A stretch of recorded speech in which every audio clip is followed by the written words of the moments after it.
সবাই কেমন আছো? আশা করি সবাই খুব ভালো আছো। আমিও খুব ভালো আছি।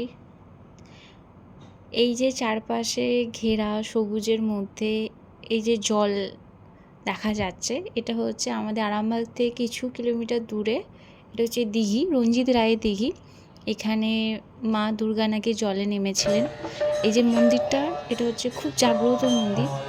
এই মন্দিরের মাই ওই দিঘিতে নেমেছিলেন। পুরাকালের অনেক কাহিনী আছে, আমি যতটুকু জানি সেটুকুই বললাম।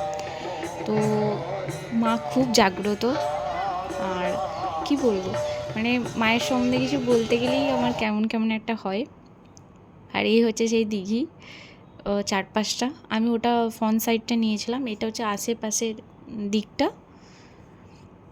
খুবই সুন্দর, মানে গেলে মন পুরো শান্তি হয়ে যায়, একটা আলাদাই অনুভূতি হয়, হয়তো সেটা আমি বলে বোঝাতে পারবো না। এইখানে চারপাশে খুব মানে মায়ের এখানে না মেলা হয়, এটা আমবাড়ুনি থেকে শুরু হয়। মেলা হয় খুব সুন্দর করে। এটাই হচ্ছে আমাদের দিঘির মা, আমার মা, সবার মা। তো খুব খুব খুব খুব সুন্দর হয় এই মেলাটা। আমি তো অনেক দিন পরে এই ভিডিওটা আপলোড করছি, হয়তো তোমরা দেখতে পাচ্ছ মেলাতেও শেষ হয়ে গেছে।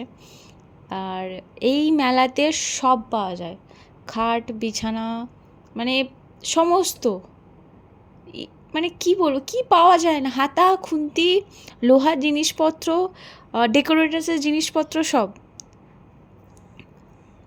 মানে খুবই সুন্দর হয়। মানে যা মনে মেলাতে আমরা পাই না সচরাচর মেলায়, সেই এই মেলাটায় আসলে সব পাওয়া যায়। আর আর বাড়ি ফেরার সময় আমাদের সন্ধে সন্ধে হয়ে গেছিলো। আর ভিডিওটা ভালো লাগে লাইক কমেন্ট সাবস্ক্রাইব করে